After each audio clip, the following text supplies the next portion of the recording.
Being 6 o'clock, I'm going to call this special meeting, the Ojai Valley Sanitary District Board of Directors tour. It is Wednesday, April 22nd, and we're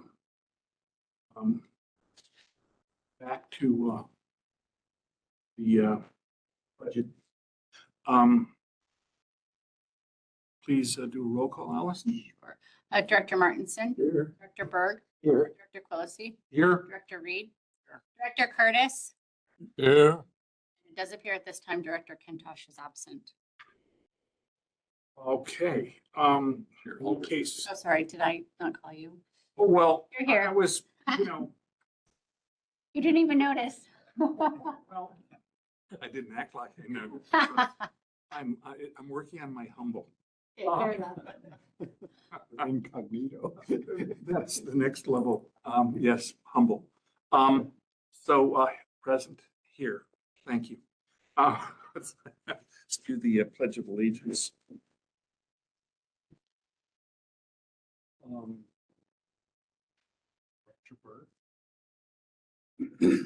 you join me, please?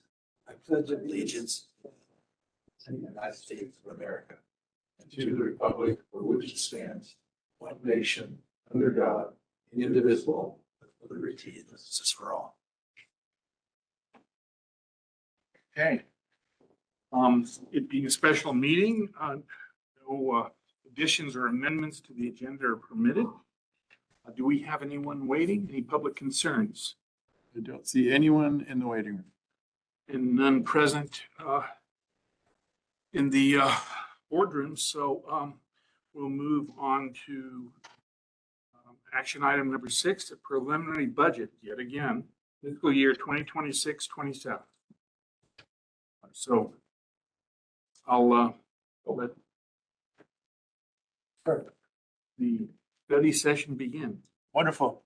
So what we'll go through today is look at the details that staff was directed to look at as far as scheduling for capital improvement projects next year, to show and justify the reasons for a rate increase of 28.25% up to $82.06 a month.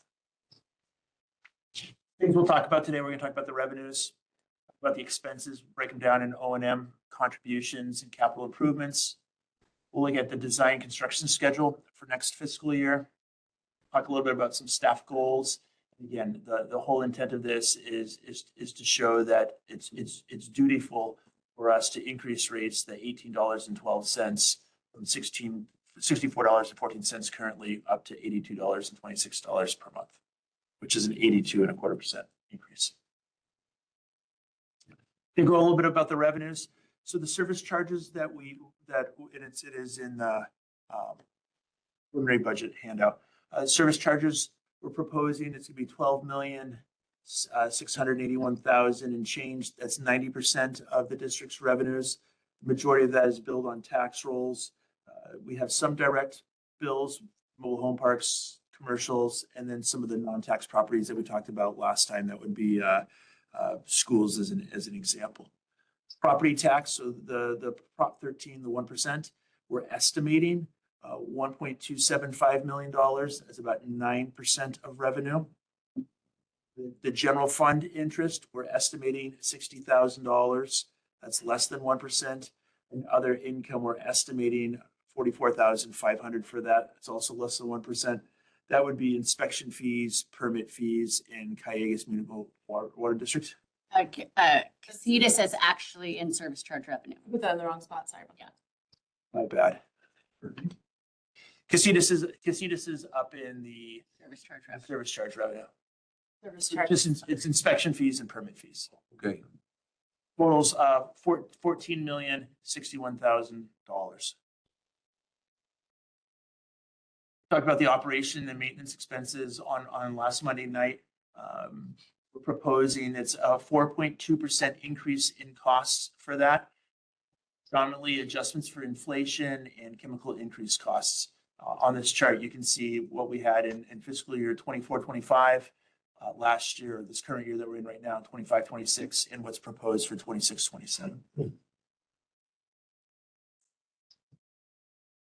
Expenses by contributions. So there's a couple funds that we're in essence we're obliged to fund. The non-negotiable, which is the 2016 refunding bond and the SRF loan. The contributions by resolutions. Those are both established in the equipment replacement reserve and the vehicle replacement reserve. That totals $1.150,000. We're expecting that all the contributions that are made to those reserves I take it back. All the contributions to the refunding bond, the SRF loan fund, will continue to build. That's how it is. The equipment replacement reserve will be IT. That will be spent next year. The vehicle, we will actually grow that because we're expecting increased expenses in years to come when we go to buy either the TV truck or the Gap Vax. Those are larger expenses that are coming in years. So those are funds that are projected to grow. Contributions for the capital improvement funds is $3,045,000. Excuse me, question.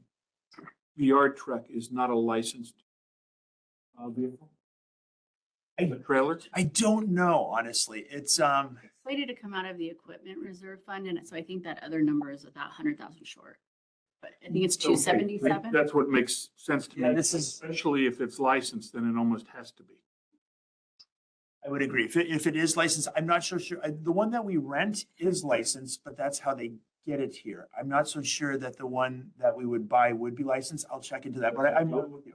Is it ever going on the road or is it just a transfer on site? Transfer on site. Right. Well, there may be some requirement or maybe some interest in having it licensed and putting that number in that. But well, that'll remain to be seen. Go ahead. Yeah, so right here, this is where we have it set as one of the, in essence, for the board's consideration. These are the capital improvement projects. We talked about the $2 million contribution for the collection system, $720,000 for the treatment plant, $100,000 for the yard truck, and $225,000 for the building reserve. So that $3,045,000. And how much of that 3 million you expect to expend next year? All of it. All of it. Yeah. I mean, it is an estimate. It's, but yes, the expectation is that we would spend all of it. I'm going to come back to this one. This was a little busy. Let's start with, this one's also busy, but it'll give you an idea. It's like, how do I on one or two slides show what we've got going on? Really what it boils down for the projects that we're proposing for next year is a fair amount of them are designs that will be done by consulting professionals. When you look at this chart here, what we do have is some of our ongoing projects. Can we enlarge that portion of it? Can we trifurcate perhaps the screen so we can see? That is, no. There we go. So we have ongoing projects. So we have a couple, honestly, a couple more days, or we may even be done with the roof improvements. Closing it out now. Yeah, we're closing it out right now. So that's still on there. The fine screen project. A question, just out of curiosity, how long did that roof renovations take design to close out, or projected close out? One was rebid in the summer and they hoped in November. I mean, the majority of the work was done in 8 weeks, but you have the trailing. Well, no, that's why I meant design. Yeah. We're probably still talking under, I was going to say 9. Beautiful. under a year. Very good.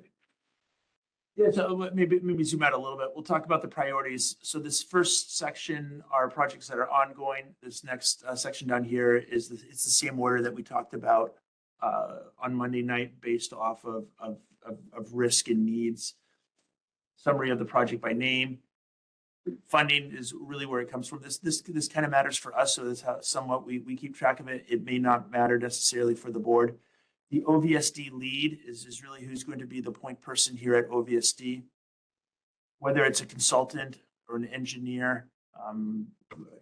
We could have said designer, but we have an architect, and so it's, yeah, a little bit of that. The contractor, if we know who it's going to be, and then inspection services, right? So all the work that we do does require inspection services. And that matters into our schedule. The two that are marked as funding grant, do we have any of that money or are we fronting it? We're fronting that money.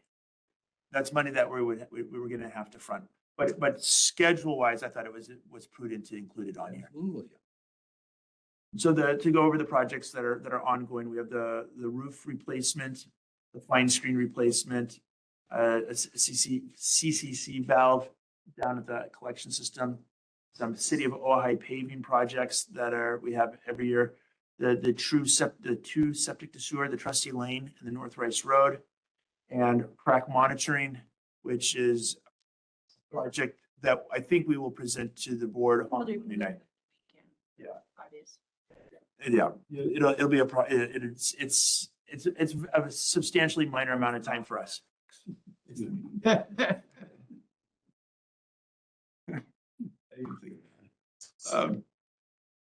So those are what are in right now. I'm going to zoom a little bit over here. Can you still see that, or is it? If this helps. So Trustee Lane. Well, the ones that are ongoing are in green, and green is the construction window. So really in inspection services at this point. Trustee Lane and North Rice Road, I'm expecting that to go over to a consultant for design.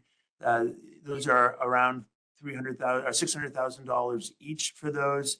So it's going to be less than 25 to 40 hours of our time to oversee their design. It's going to require a survey on their behalf. It's going to require a design site on their behalf. It'll require us looking at invoices. It's going to require some of our time going back and getting the reimbursements from the state. That's going to be, but our time is limited to. We're not going to be doing the engineering design on that. Since, yeah, and I think, Construction management, well, not yet. I think I can speak for all of us in saying that since the currently impending any reimbursement by FEMA, we're sort of attenuated. But when you say we're fronting, what is the lead time to reimbursement with the state for this program? The state, in general, the state says that they can turn things around in 60 days, is what they're saying. There's a caveat on that, is that they will not accept invoices from the middle of April until the end of their fiscal year, which is June. So we're in that period right now where we don't really want to be spending much money because they're not going to accept the invoices until July 1st. And I think it's going to be imperative as we work through that. Both of those projects are 2-year projects. I think it's going to be imperative that we do a cash flow analysis so that we try to get all our invoices out of here on April 1st of the year. And we calm the project down. And then again on July 1st. Yes, that's correct. And just so everyone's on the same page. That's the plan moving forward. And I think these were presented in March as potential funding source of a line of credit, if you recall. And we were directed to contact an additional bank. So that'll be coming back to the board in probably May to decide if that's the funding source you'd like to use versus district funds, which Dennis will speak to at that same time. Yeah, that's going to be a function of cost, I think. Yes. And ultimately, whatever other enhancement there is to processing. Question, Yes, go ahead. on Trustee Lane and North Rise, that project there'll be a grant probably for that, but we'll have to fund the preliminary work, the engineering and everything. And because they won't pay us right up off of the bat. you have to perform the work, and then they'll pay you for it. Isn't that right? Right. Start invoicing the 1st of July. Yeah, Yeah. that is correct. So there, we're gonna need funds for that. That's pretty aggressive, actually. For a broke state government. I want to emphasize that either. Proceed. All right, so that takes us, those two projects I'm expecting to go all the way for 2 years out to 2028. Next project, excuse me, next project that we have is a small one that the board will be looking at considering. It is for crack monitoring of the oxidation ditches at the treatment plant. So Liz and I have met with a few geotechnicals, and there's going to be a specific board item on. I'll just give you a quick summary. What they can do now is they can glue on these monitoring devices, and the intent being is can we quantify if these cracks are propagating or are they not? And if they are propagating, at what rate are they propagating? And the intent being is like, as we see these, is it a problem that's getting worse, or is it just a problem that has been for a while? I have some questions. Is, what's a section of concrete? Like thickness, how wide is it? How well thick it is? It's a vertical wall. So this is the oxidation ditches, it's a vertical wall. I don't know that I know. 10 inches, 10 inches. No, it's 14 to, I'm guessing 14 to 16. And it's a pattern of cracks crazing, or is it more Down the middle. Yeah, it's right down the middle, and previous studies have reported it as it's ASR. So it's aggregate that it was reactive aggregate? reactive aggregate. That's right.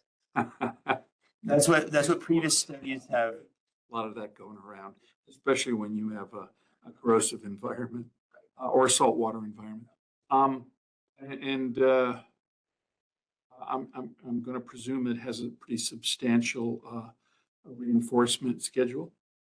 We think so. I mean, we've looked at the design in it. Yes. It's substantial. Substantial. So is the concern, and there's no differential, it just cracks are opening on the same axis. Yes, that's correct. So the concern is that, is it leaking? No, it's not leaking. The concern is there some detriment to this? Is it getting worse? Is it staying the same? We don't know. Is it? Okay. That's the concern. Condition. It's a condition, and we're looking at it. And Concrete ought not have the big proposal cracks. is from the engineering firm is to place monitors. Correct. Yeah, geotechnical firm. Yep. To place crack monitors. So there's a cost factor to that? Yeah. Besides the program, I mean, approximately, what is it? Oh, $48,500, including the installation, 12 check-ins, and 12 reports and one large report, Over 12 months. which geotech firm is this? we'll bring maybe I'll bring that one up we'll have a. That's, to mined concrete, I think it isn't, doesn't appear to be moving. Cracking is, with concrete, as the adage is, not if it's just wet. So reactivity usually shows itself, reactive aggregate manifests itself on the superficially as well as internally. And if it's substantial, it really ends up causing things to fall apart pretty quickly. We're not talking about that, are we? I don't know. I mean, when you look at the crack, it's a substantial crack. Fine. Well, we'll move on from it. I'm curious enough, maybe I'll come down. I'd happy to show you. But it's substantial cracks. It was enough where it looked at and it's. But that's a substantial reporting, thing too. So, we'll talk about Yeah, that. exactly. To exceed, so. No, I get it. Calling out 4 I times, get it, but yeah. it's, you know, I've had some experience with that. Matter of fact, several projects worth of experience from that. But one particular I'm thinking of, which had to do with significant uplift causing slabs to, and that was differential. I mean, all sorts of craziness. So I'll get with you later on that. Thank you. Okay. Please. Moving down is to the next list of items that we had and we discussed on Monday night. Number one is the TICO ADA improvements. It's coming from the building reserve. Tiana is going to be the lead on that. Rasmussen is the architect on that. The contractor is to be determined, and the county will be doing the inspection on that. We have that one slated that'll be in the consultants team here through August. At this point, we'll go out to bid, looking at some award, and then we'll be looking at contracting November through April timeframe. It's really not going to be a whole lot of work for us. They came by today and had their initial walkthrough today, and we'll have a meeting down with the building department in the coming days, and we'll to see what they say, and we'll go from there. Next one we have up is the feasibility study for former Miners Oaks trunk line. I'll be taking the lead on that one. I'm envisioning going out and using a consulting firm to do the survey on that and do a preliminary design to see what is the best solution or solutions that are viable on that. It's really gonna, like I said, it comes down to the grade, and can we catch grade from coming out of Rancho Matilaha and get it to go down Burnham Road? Can we not, is it gonna require a lift station? It's the intent of this. That's the $150,000 project. I'll be involved with it slightly, but it really is, for the most part, it's going to be a $150,000 project done almost exclusively by will be done exclusively by the survey team and the consultant. Do we have like with GIS data relative to the line we're looking at replacing, and something along the lines of those photos that you had of the riverbed, the change in the riverbed, would be worthwhile while they're out there to include in the project specifications to scope of work, to have that it's kind of determined, because it's one thing to show photos, they're very, very persuasive, but also to actually have numbers, data that goes to supporting whatever it is we're going to need to support, and from whatever agencies. I think what we could do is certainly ask the survey to go get the locations of the manholes, and if they can do the edge of the riverbank edge. 2 or 3 spots. We have a point in time, and we could do it from each of those, and it will be very descriptive, and it'll be exact. That's easy enough to do. They're going to be in that general vicinity. It's something a surveyor could pick up in very little time. Yeah. Next project we had on the list was the design study for the influent pump station. That's we talked about that. That was the concrete that has the possibility of retrofitting it with a bar screen if it's practical, a rotating bar screen. But what is really necessary is the coating that is peeling off, and the fact that the slide gates are corroded and jammed in there, and that needs to be modified. Again, that's going to go to a design team. That's going to be Liz. That was the $150,000. We're expecting them to work on it. We will be sending out requests for qualifications for professionals here in the next day or two. Looking at putting together that list and having proposals come in immediately after. But so far, this is all the work is going to be design work from outside. The next one we have is the design study to look at the wastewater treatment plant mixing. We have the 5 mixers that are in the anaerobic and anoxic zones. We currently rebuild the gears periodically. There's new technology. It's the big bubble mixer, which has the fiberglass plate that is underwater, has some air underneath it. It creates a burp and it kind of stirs everything up real quick to keep it going. It's another $150,000 design to see if it's possible to retrofit our system.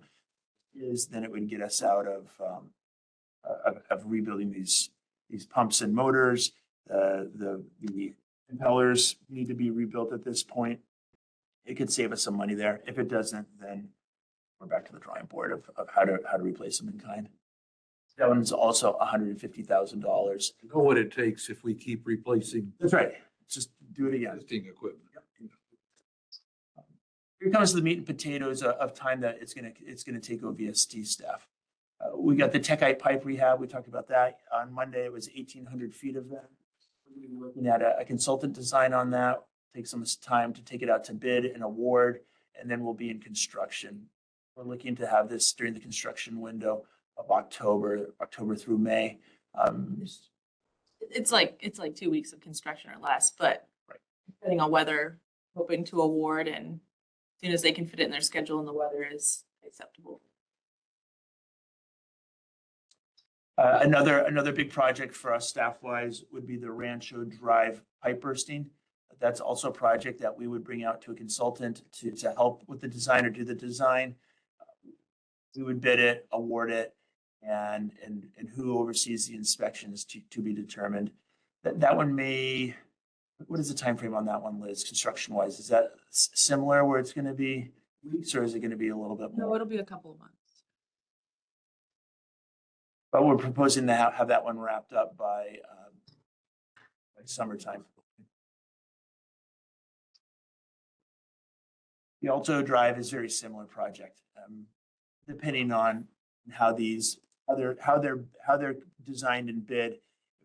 You know, it actually be one project, honestly, when we go to construct it to two locations, but one contractor. It's a real possibility. That's what we're kind of. Who, besides a professional RFP, which I assume is coming from house, how are the cost? Are the consultants developing cost? At this point, Yeah. no. Would they be? They would have an engineer's estimate. Yeah, they absolutely, part of their design would be to prepare an engineer's estimate. We'd have one more look at the estimated costs. Yeah. That's typical. And that's sufficiently detailed for your review to see whether it's appropriate. Thank you. And if something pops up that we don't know and the engineers find it in their design and you know, the estimate's substantially higher, it's going to be coming back to the board for consideration. And same thing if it was substantially lower, right? It'd be, there's new information that we're going to share. We, as a small agency with kind of fixed CIP budget each year, we been using add alternate options to see if contractors are willing to give us a good price and give us economy of scale and keep us within our means. So definitely with the bursting project, that's probably how we'll handle it. Well, yeah, you're talking about backing on something for they're already mobilized, et cetera. Right. For Burnham Road, we had a 2-phase project that was bid as the main portion of the work plus an add alternate. And we received a great bid for the both. And so we were able to do that work in 24, 25. It'll probably be the same here. Can I ask a question? What you showed us the other day was very alarming in terms of the pipe condition. Why is it taking us almost 9 months to pipe in that condition before we get construction going? You showed it not start until February. Why are we not having that design work done and construction start in October, just as we would with the Techite? We The design for the bursting is a bit more complex. It takes the design a little bit longer. 6 months, No, it will not take. what's on there. I would like to see those moved up considerably. If we've got leaks, we've got known problems with these pipes. This needs to be taken care of pronto. I think our You're away from now. goal would be to move as fast as we can and start as soon as we can.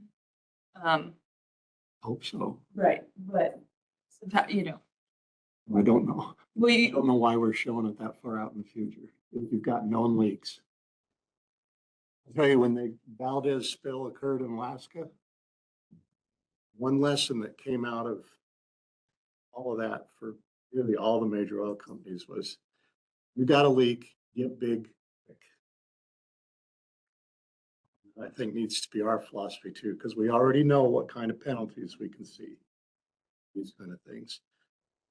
Particularly if we've known about that for more than, I don't know when, I didn't ask you the day, when was the last time we scoped those lines and did not see a problem? But my guess is this didn't just occur in the last year, so. Anyway, you see my point. I know you're gonna work towards that, but I really would like to see that started in October. We have reserved. There were some reserve restrictions that didn't allow them to do as many designs and shelf it as they had hoped out of the collection system reserve because there wasn't a major contribution last year. Since we did the budget reconciliation, we moved a considerable amount of money from excess last year's budget or prior year's budget, 24-25, into the collection system. They do have substantial funds to move that up as much as feasible. What I just heard is part of the reason for the delay is money. That is true. Is that? Yes. So Historically, dollars, we've got 5 million in reserve in these facilities. Money should not be an issue. Oh, you can move money to get this going. You've got a leak in multiple places.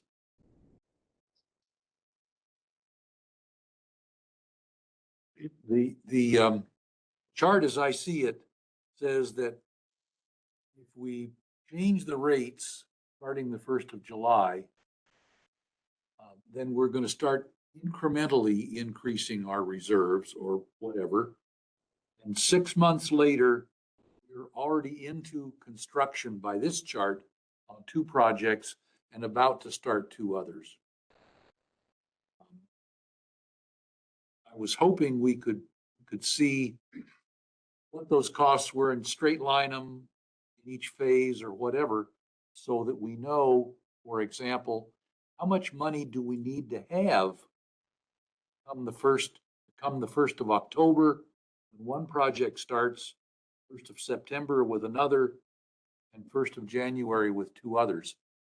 And if we are going to accelerate projects, and I agree we should, then that's going to compress everything to the left and get some more of those green lines back in. And we still only have 6 months to start accumulating increased rates. Besides that, we only get that kind of money. We only get 90% of our revenue in 2 drops a year. And it sounds like neither one of them is this calendar year. right. So a rate increase in July, and I'm not saying we shouldn't have one, but a rate increase starting the 1st of July means that we get some money to do that work in February and May of next year. So can we last that long? Or does What it, we have? or does it mean we use some of our reserve? Yes, so that's exactly. We're trying to develop the $6 million reserve is storm related. We've got leaks right now. The storms aren't predicted till January or February. Let's use our reserve and get this stuff done. Well, we'll get a drop of money in February Next year. next year, right? And is that going to be enough to let us keep working if we have another storm? Are we going to be able to front the expense of another storm prospectively an El Nino year, which historically means it could start raining earlier and heavier, several months before February. Um, 22 into 23, we Confusion. had rain starting in October, and the heavy rain was the first part of January. Yeah, but you know, yeah, well, Well, one of the things you worry about in storms like that is you have pipe breaks and spills. Leaks going on right now that we're not doing anything about. And don't intend to do anything about it until January or February. well, the question is whether there's adequate resiliency in the reserves in the event of a weather event earlier. As if immediate. That's not denying the leak factor. It's just, Well, isn't you that also- the question? I mean, whether there's, because really you have to be cognizant, mindful of the both eventualities. One is occurring ongoing, the other one is prospective or potential. However, those two projects combined are only $1.5 million. We've got 5 million in the various reserves.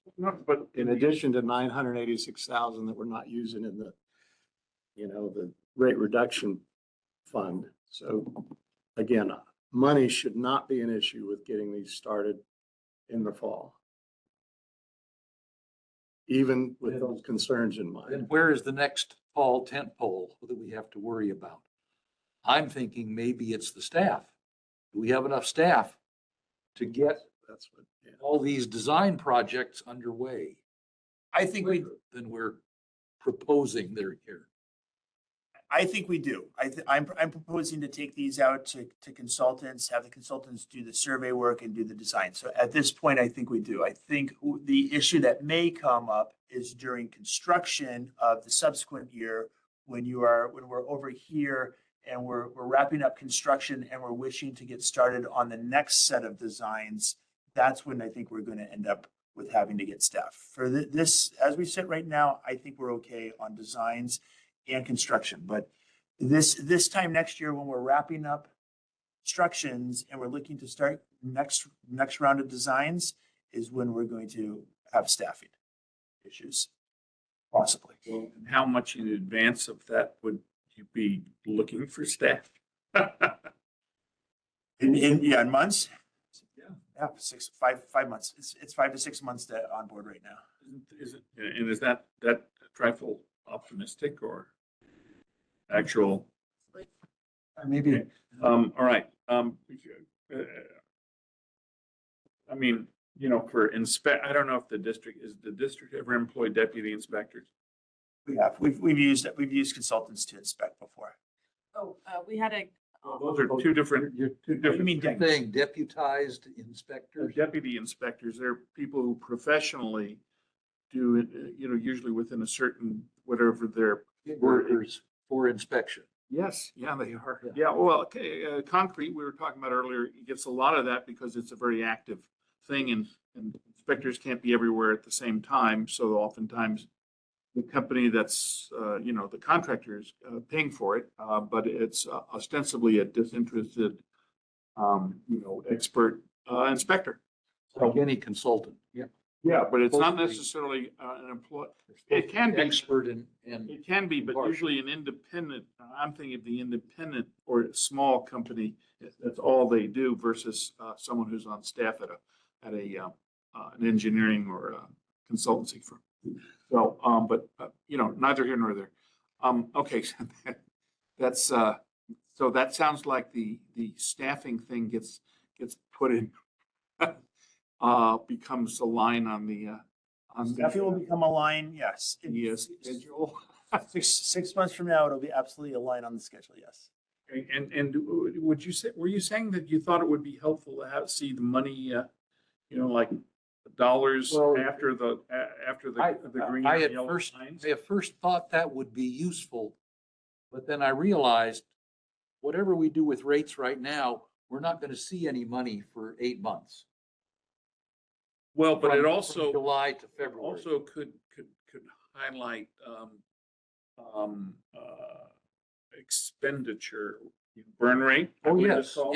yes. So to me, when those numbers start stacking up, you kind of understand what's going on from a visual perspective as well as intuitively. If you can, you've got 1, 2, 3, 4, 5, 6 different colors on each line.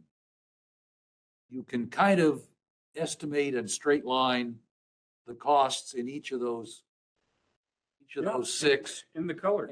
and in each of the colors, and then just add them up at the bottom. And that way we begin to get an idea of how far in the hole we're going to go before February, and then again before May. Okay, yeah, all this is saying is the master schedule could sustain some further development. Fair enough. That's a technical. But just that it's just to add the numbers that go with each of those, a monthly estimate. Of course, is all we can hope for. Would that be like upon transfer, upon budget adjustment, or straight line? Once you start it, you'll have to. Straight have line each phase is close enough. Yeah, it's Flow something, but I don't. to associate some dollar amounts with the particular project and But you want the burn rate, not like the budget adjustment transfer date. what the It would actually be helpful to have the burn rate showing what we're spending and when we're spending it. And below that, when the transfers come in, it comes out of our reserve or what comes in from our tax rolls, our rates. That would be one more line on there that Then you've got to, add up to the then bottom. you've got, and it wouldn't be wrong to put it on a completely different chart. Here's the project chart, here's the money chart. And that way it makes it very clear, because I think Allison brings up the point that, money might be an issue. If you're not willing to spend your reserve, it's an issue. I'm completely willing to spend our reserve because these projects don't use up that much of it.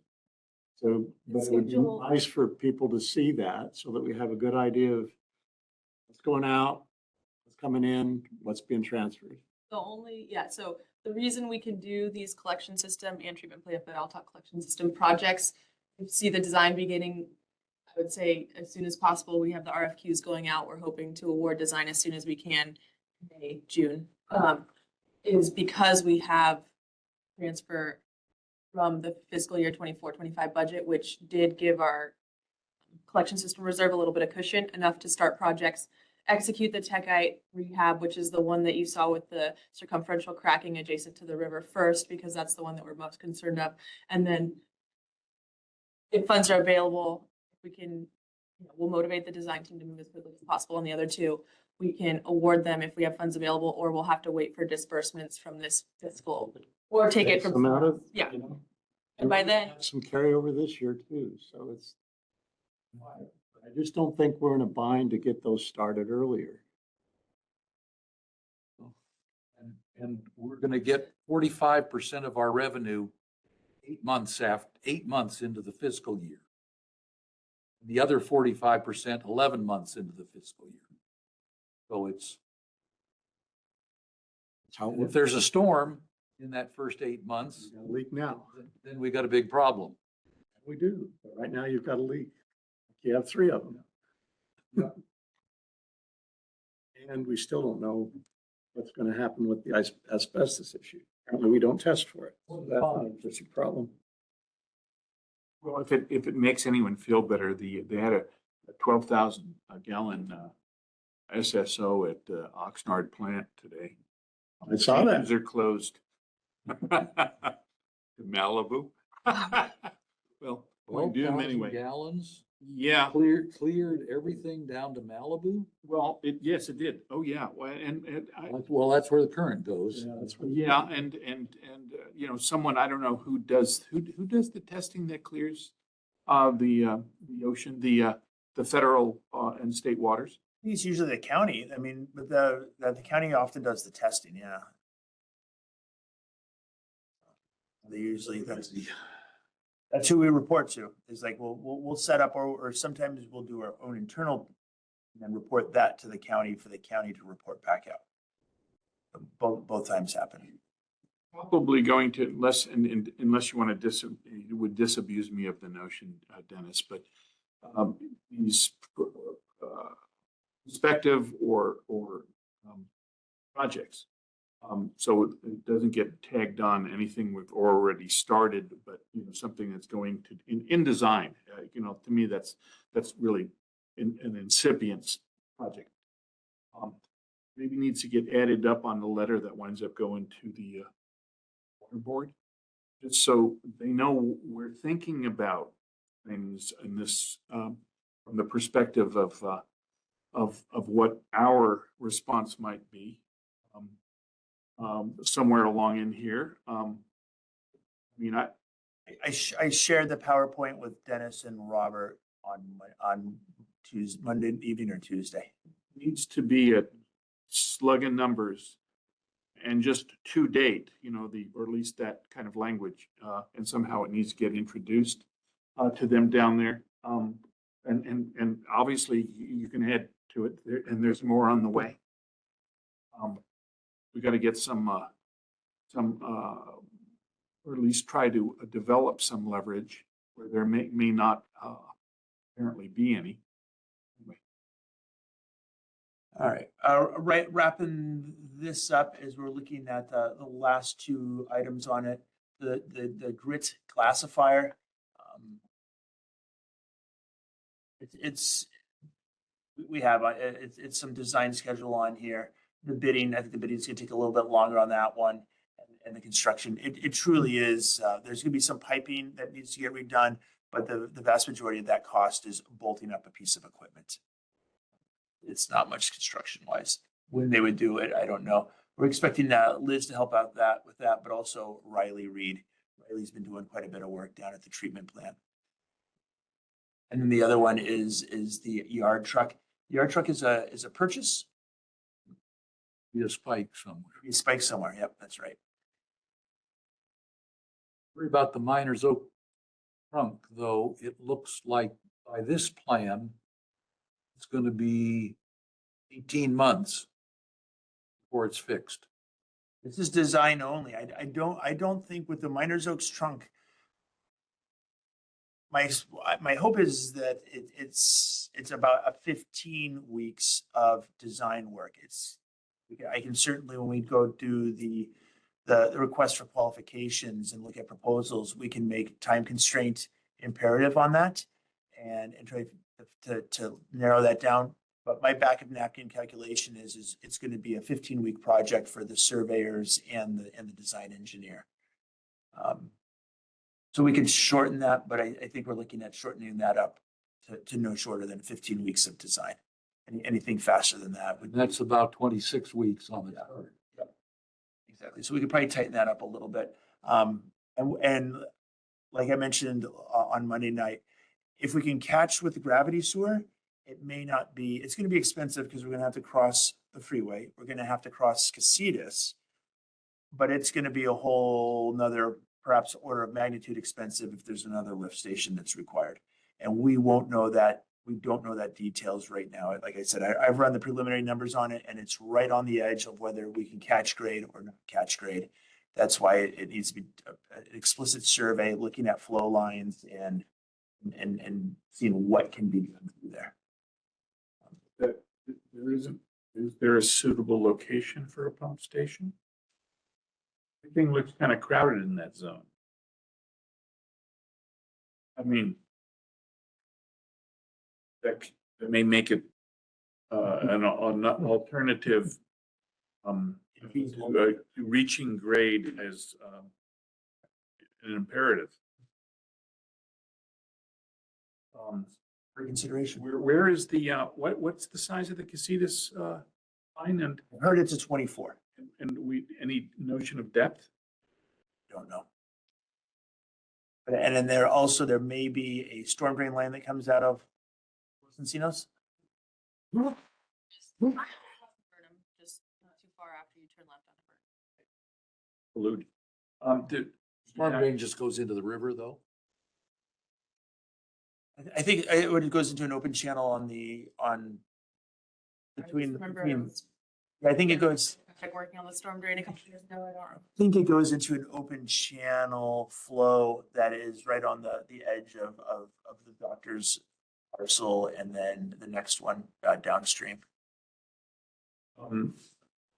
Okay, well, obviously, the consultant might, will ultimately contact the relevant agencies, but it seems like just to understand might be worthy of reaching out to the engineer, an engineer at Casitas, an engineer with the county flood control, and I think any other utilities are necessary. Well, that'll remain to be seen. Okay. Where are you? I think we'll probably just start with doing a utility request right from the get-go. That's easy enough for us to do. And by the time we get done with the qualifications and proposals, that information will be coming to us. So whoever gets it, Would be, that's the plan. be in, They can hit the ground running instead of waiting for. So lower the prices and speed up your schedule. yeah, okay. Can I ask another stupid question that has nothing to do with anything? Do these slides get put on our website? The answer is no from the last meeting, but are they supposed to be since they're being? Anything that's presented here will actually become part of the administrative record so they will be posted to our website. Okay, but the last meeting, they were not yet, is what. They won't until the minutes get approved at the meeting in April 27th. So shortly thereafter, that will get posted to our website. Only approved minutes get posted. These aren't considered minutes? They're not approved yet. Once the board approves them in a motion at the subsequent meeting, they'll go to the website. Prior to that, they're draft minutes. I got it. Okay. Now I understand. I'm slow, but I got it. This is what we talked about in a text form. This is what was presented in all the colors, but in text. So it's.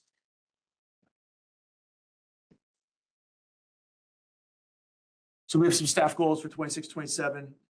We heard the request to take a look at CIP projects and outline the various reserves, similar to how the vehicles are done, looking at some long-term, projected expenses. That's one of our goals. We would do it on a reserve basis. So there would be a separate one for the trunk lines, a separate for the local sewer. And we already have the reserves that are established for the treatment plant. We're looking at incorporating all the projects into a priority matrix. What I'm hearing tonight is it would be important to expedite the designs. Certainly looking at cash flows is important. We'll bring those into it as far as the project management. Is the charts an easy way for me to convey the information? If where I'm asking is Liz and I talked about it. We're expecting to probably give, whether it's monthly or quarterly updates to the board. It may be too frequent to have it monthly, but where I'm going is as we start to wrap into this information, I'd like to be able to give periodic updates of everything. And I think charts would be the easiest way to do it. Without breaking your pick, from my perspective, I have a tendency of forgetting things unless they're front of mind. So monthly, at board meetings, if it's feasible, if not, some means somewhere, of monthly, yeah, because a lot could happen in a month. We know what the expenditures are month by month. So We talked about this already, but we determine short-term and long-term staffing needs, like whether it's consultants or permanent staff. Allison, Liz, and I are of the opinion that we're going to be okay this year, but in 6 months or so, I think we're going to need to start looking.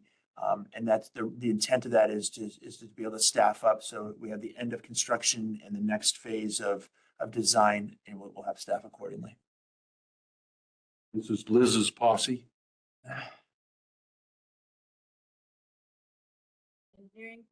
Engineering department. Project manager. Update list of qualified consultants. We're working on that. So we've internally reviewed our request for qualifications. We have modified our template It's always been important to me that the consultants take a look at our contracts.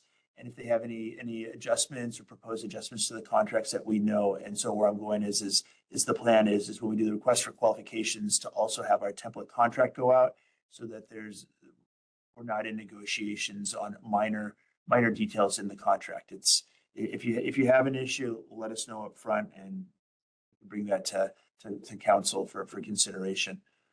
But that is out, putting it out right now. Those years, that's calendar years, Q2 26. That's right Just into. Yeah, right now. Yep. We're looking at implementing a new CCTV software. It's going to help us identify some of all of the known issues. We're in the process of doing that right now. We're also going to be looking at modifying the process in which we garner some of this data. In times past, when we would CCTV a line, we would clean the line first because sometimes it would be stacked up with it'd be backed up, and when the camera goes underwater, you can't see anything. Now, the flip side of that is you also, if you see a root curtain after you've cleaned it, you don't see the root curtain. So it may slow down the production for the teams, because what I've asked them to do is let's go through, let's camera it the first time. If it's underwater, it's underwater. At least we have the data that shows that it was underwater. We pull it back out. We follow it through a second time after they've cleaned it. And if it's not underwater, we can see the delta in between, and we have a discrepancy. And the idea is to start to gather some of this data. The other one that picks up is our camera has an inclinometer, so it measures the slopes of the line, and that really needs to be from a clean line. And we're going to start to record some of that data. That's going to help us out on some of the stuff going in the future. One of those lines. Going back to, you showed us a couple days ago. The Peckite section. You showed us video results or pictures from the videos on that line. When was the time prior when the videoed? How long between runs? I don't know. Trunk sewers have to be CTV'd every, I can't remember if it's 6 or 8 years, but it is pretty much every bit of that window between trunk sewer inspection. Okay, that's what I didn't know. I'm And used to doing this kind of stuff every year, but if it's that far apart, then that explains why maybe we didn't know about it until whenever this was done most recently. Okay. what's the cleaning schedule then for So comparatively? so if it's a hot spot, it's clean at an interval which is intended to mitigate the hot spot. So if it's roots that grow frequently, it's cleaned frequently. Our rule is every pipe is done every 3 years. So if it's a good clean line on the 3rd year, it will get cleaned again. I thought we just heard 6. That's on the trunk. That's a CCTV inspection. Of the It's trunk. a different cycle. Yeah, trunks and collectors have different cycles for CCTV inspection, and then the cleaning is independent of that, which is 3 years for the entire system. So the camera car has I may using an incorrect expression, but has a self-cleaning function. I mean, when back in the day when I was dealing with that personally,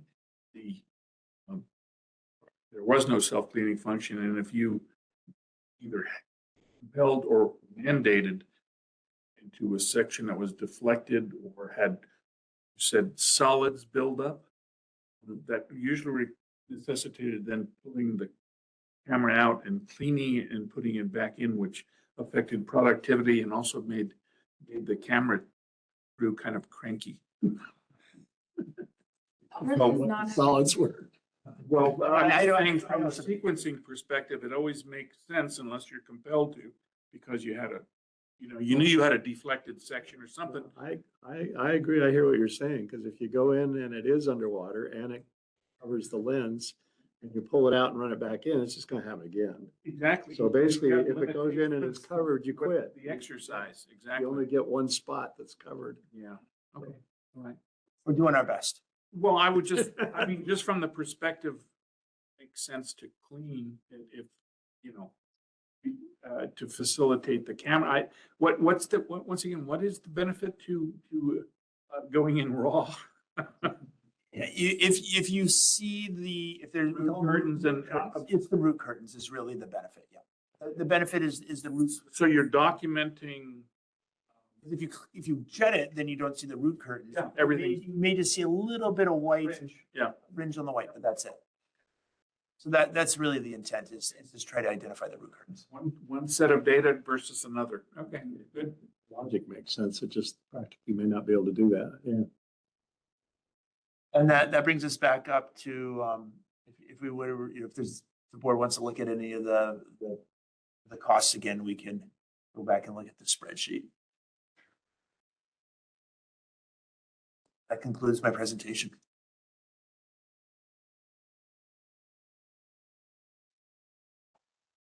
Good. Questions, comments? You have anything, Jack?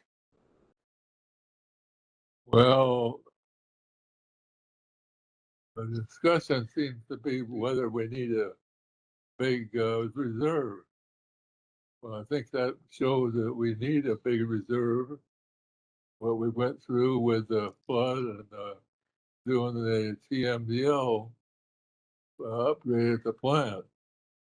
And there's where we weren't able to put our money back in because FEMA isn't participating very well. Anyway, the way the reserve has been built up over the years is because at the end of the year, we always have money left over in the budget. And that money left over in the budget was taken and divided into the different reserves that were needed to build it up. That's the way the reserve was built up over the years.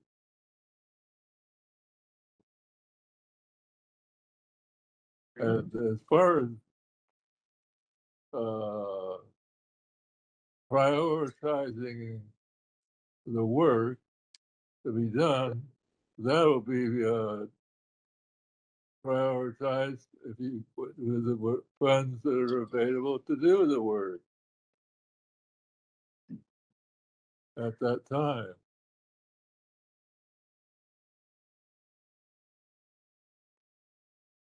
I think And Steve brings up a good point. The term I use is should happen when a thing like that problem we had in the river there happened, everything else stopped. And it has to take care of that problem right there.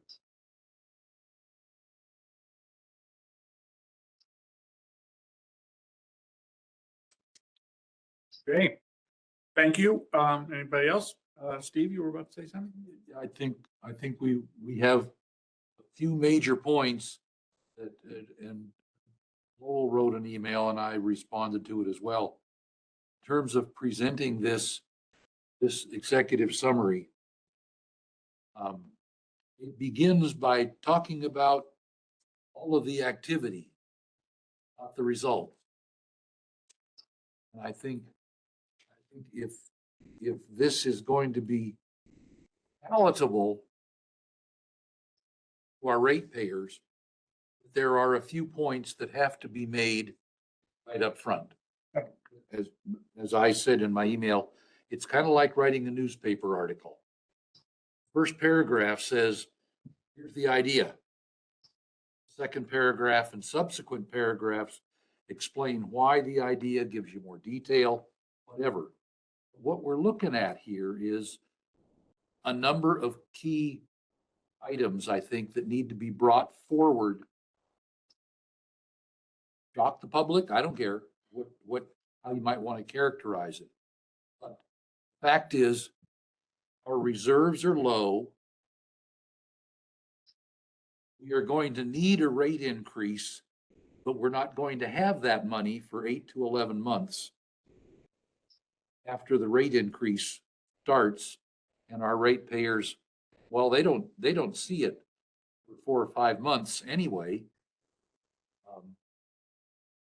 But that rate increase needs to provide us with CIP money before we have to expend the CIP money.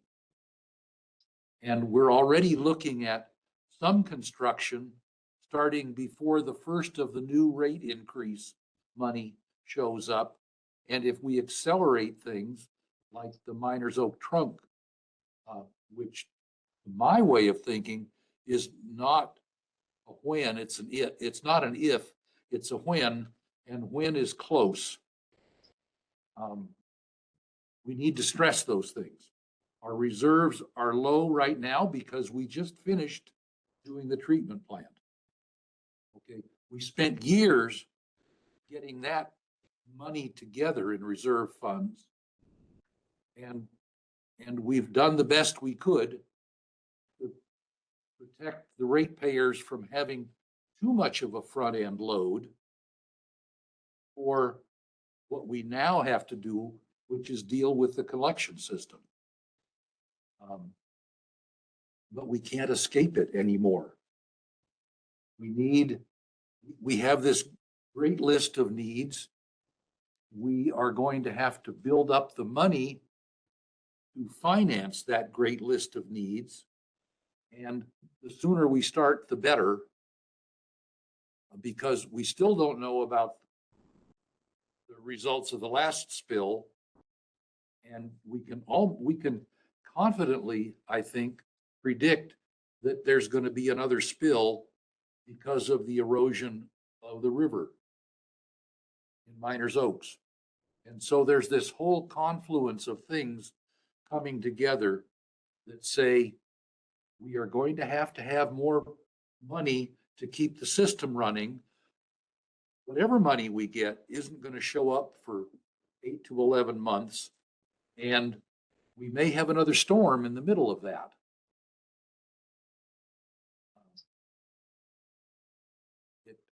And at least one of these projects, we really need to be hitting it as hard as we can because it's predictable that we're going to have another spill within 2 years, I would say.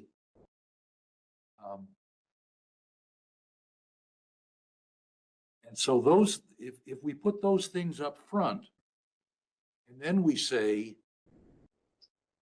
here's how we have approached business, pay as you go, make sure we have enough reserves that we can weather a storm. And we still have some unknowns out there, like what's the regional board going to do to us? We can't wait. That's sort of my executive summary to the executive summary.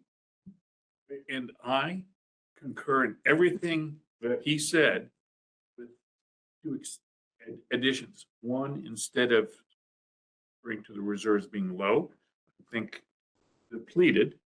And there was a causation to that, which was the storm damage from 2023.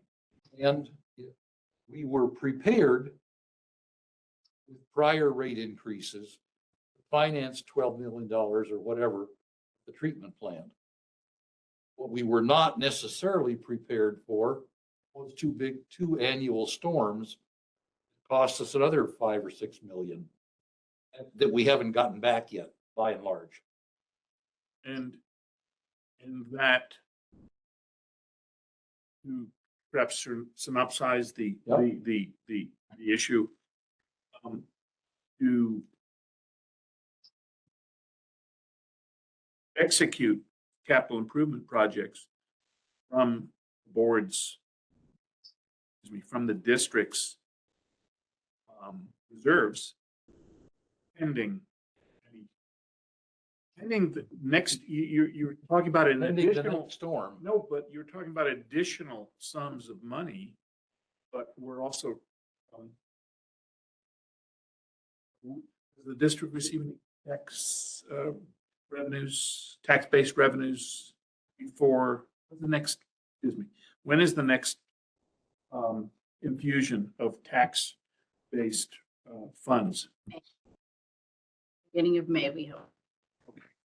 Right, well, I'd just like to know we can keep the lights on for a little while longer. Okay, very good. I just, those two associative, you know. Early chart said 90% of our revenue comes from capacity charges, Tax roll. Tax roll. Sewer service from fees. tax roll. Okay. Yeah, and another 9% on the commercial accounts that are billed monthly. No, the 9% is from our portion of the Prop 13 1%. We say sewer So, service okay. fees is direct bill and tax roll combined.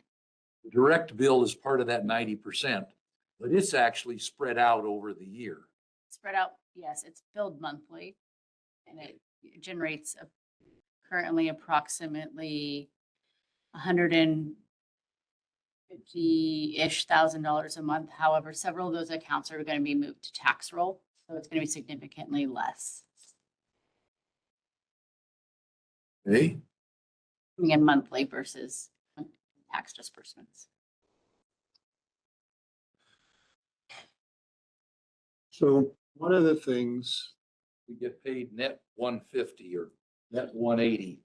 one of the things I think is important that comes out of this meeting is that we in fact get a rate increase, because we've got some very obvious, very real problems in our collection system.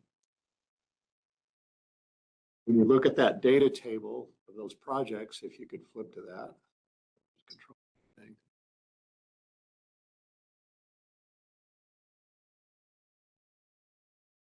The number table, sorry, the one that has the dollars per project.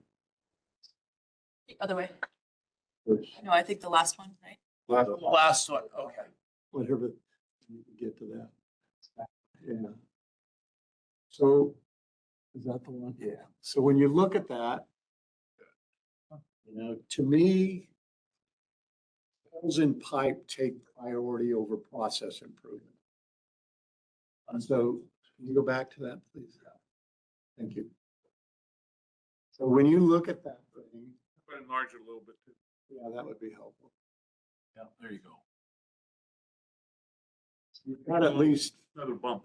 there's at least $400,000 that you could deprioritize and instead put things like the Alto pipe burst or the Rancho pipe burst ahead of it. You could just go ahead of the design study for the influent pump station improvement being the key word. Design study for the mixer replacement, which we know is operating and probably will for another couple of years, but we read the other day. So if you wanted to come up with enough money to handle at least one of those pipe burst projects, you can find it just by reprioritizing these projects. Push them later in the year. The design study work done on these pipe problems pushed earlier. Get construction started sooner. And again, the other thing is our reserve.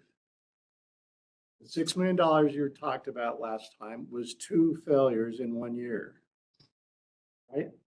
The Burnham Road and the creek.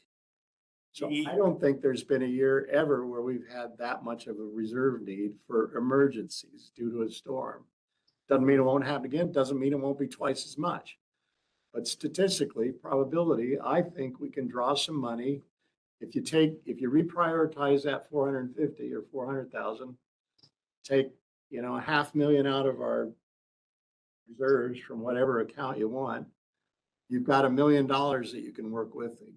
At least get the pipe, you know, one of the pipe burst projects completely funded, even though you're not going to spend it for, you know, except over a period of months. And then if you want to take another 700,000 out of reserve, that leaves you with, you know, instead of 5 million in there, you've got 3.8. I don't think that's a big risk myself, given 2 things. One, what she was talking about with FEMA coming in within the next, sounded like could be as much as 6 months, maybe in the next year, at least the first one. Little is 6 months, But but as much as 2.5 years. in other words, I go back to the thing, if I've got a leak in my pipe that takes priority over, making my truck system work better. And so that just, so there is a way to do this without putting yourself at huge risk of drawing down your reserve, much more than $1 million. You're reprioritizing a critical path to risk reduction, to the next SSO reduction.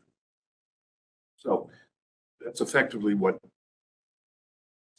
that reprioritization would.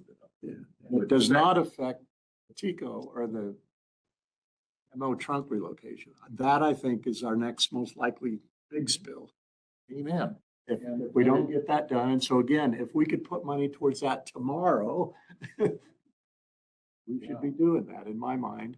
In addition to talk to LA Water District and say, look, we're gonna have another spill. You guys need to help us figure out how to solve this, because we don't got the money to do it. They're not gonna give us money, but they might back off fining us as much. We can just tell them, we're not paying another fine if you won't let us fix the problems. But anyway, I mean, that's just negotiation and fussiness that I It don't. worries me no end, though. Think The about, point is, we can move money around to make this work, get our lines fixed, push some other things later in the year. And the problem with, process improvement projects, they're always a good idea. But the plant's operating now. So, if you need the money for something that has a much higher priority, we shouldn't be afraid to do that, even though those facility improvement projects are valuable, both in terms of money saved, hours saved, safety. If it's safety, I'm not as convinced you should bypass it. But if it's just hours and money, put these other things ahead. And that doesn't really shift your timeline a lot for those. Because the way you had it in there, you have the design study and then you sit until you get money for the next year. So just shift it out. Put the others further forward. Anyway, that's. still recoil at the thought of not having Miners Oak trunk relocated 18 months. And we could argue that we need more money to get that done sooner. And I would think, given the likelihood, given how much that's eroded just in the last couple of years. Well, that was a 6-year. In that neighborhood. Yeah, it was 2019. 19 to 24. Oh, so it's worse probably now than. Well, it is worse. It is worse now. I mean, one of those trees that was upright in the photograph is now in the creek. So it's another. One above and one below were both in the creek. No, just one tree is in the creek. I wasn't sure which of them that was, but one tree is in the creek. See, we can't afford another spill. We have to shut it in, and people are going to be working with porta potties in that neighborhood. Unless we get this fixed. And they're not going to like that, because someone said they have a lot of high-powered attorneys. And I'm sure they will be very anxious to help them not like that. But, that's the priority. I just see there's a way to move our priorities around to mitigate the issue of having to take money out of reserve to get these kind of projects moving much quicker, months quicker.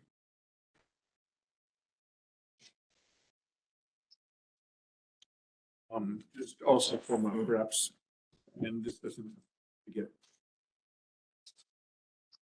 included in budget, but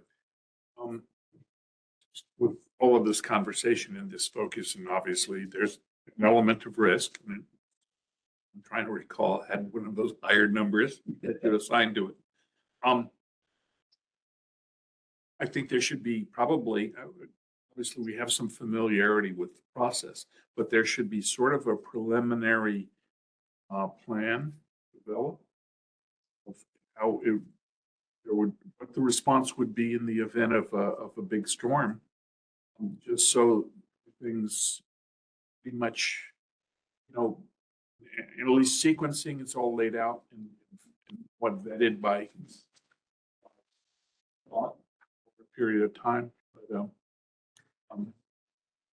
We don't have to pre-position a bypass, but we better know what the bypass is gonna look like and that there's. be ready in that first few hours, because this identify time the we're not gonna be sources. caught by surprise. Yeah, no, you keep doing something, you get good at it, or, Hate being good at that stuff. Where is Yeah. it we expect to have a spill other than along Piners Oaks? Where do we think the river's gonna erode? Cause our next spill? I think Where that's, do we have pipe near the river? I think that's, that there boggles the mind after a bit. It's enough to focus, I think, this, since it's already conversation, how that's enlarging the scope of considerations, and that would be worthy of planning. But I don't know. There's Where do we only, have pipe only near a the couple of. river? It's the entire east bank of the river below the Santa Ana Bridge. That's where it blew out before. Lots Now of, we got all those big rocks in there. lots of places. Should take care of that. I'm just asking where we expect this to happen again. Well, it's sounding like it's inevitable, and I don't know that it is. I don't know why we think that. But in this case, I do think that. I don't know that we could predict the next one, but it's likely the east bank, south of the Santa Ana Bridge, somewhere. That's where we're closest to the waters. Yeah, raging waters, I should say. Anyway, that's, Anything else? Anyone else? The ADA project is one of those, I think we have to leave or next to the top of the list, because they're gonna come out with those fancy bracelets.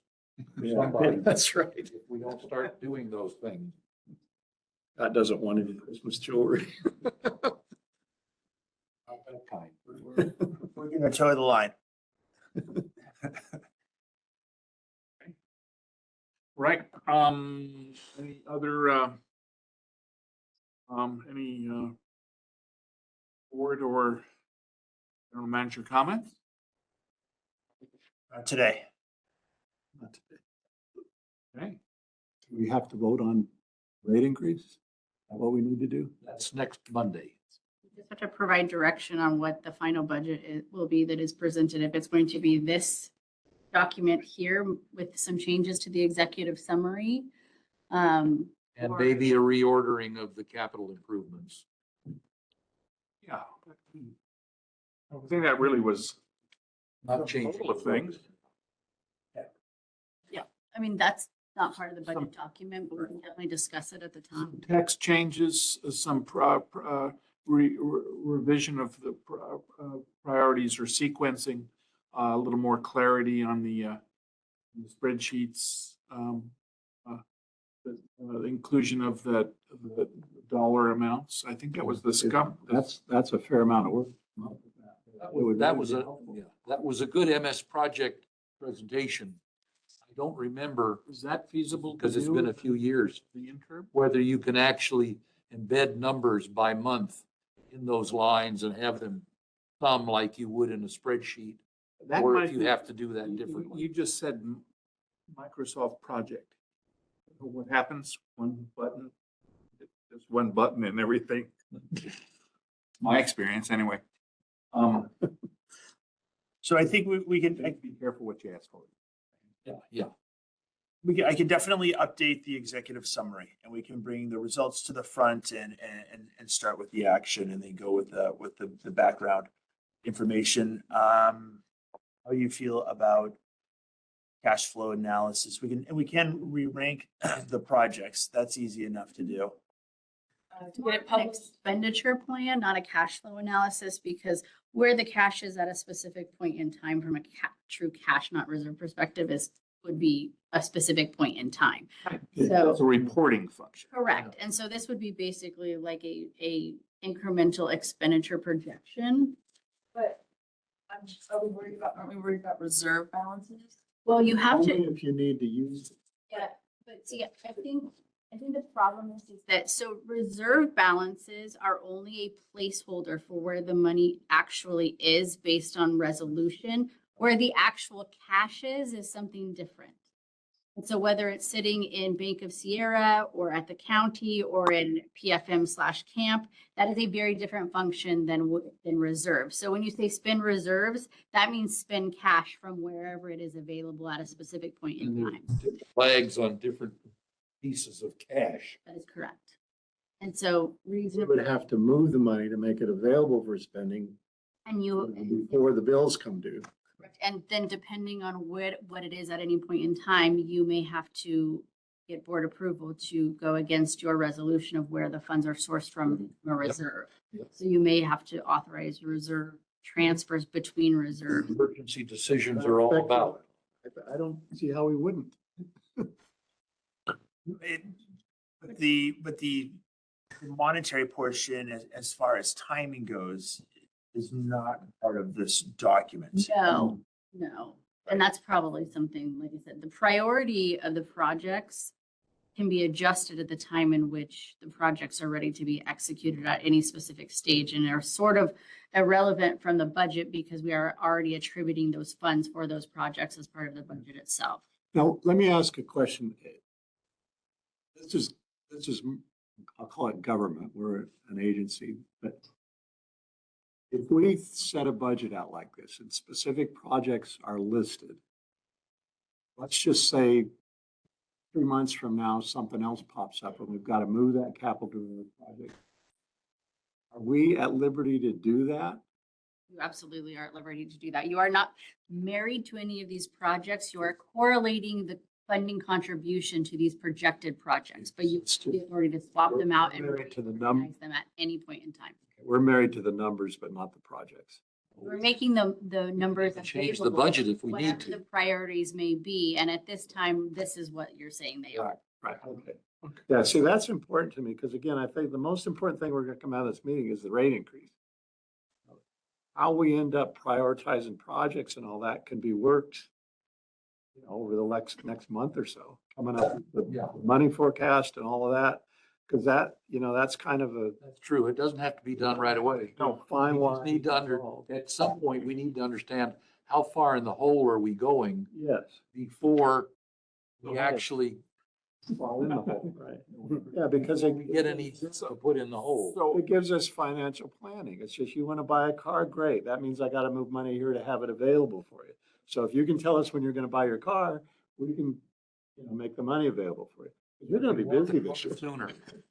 You can absolutely start several of these projects and planning concurrently, and you can start them as soon as is feasible, even this fiscal year, and then replace the money that you're using from the reserves right now with the monies that come later, as long as the reserve money is available to use. And at this time, I don't foresee a problem because we had that huge deposit when we reconciled the budget from 24-25. So I think you can get a very, very good jumpstart this fiscal year on projects that we're planning to execute next fiscal year, if that helps.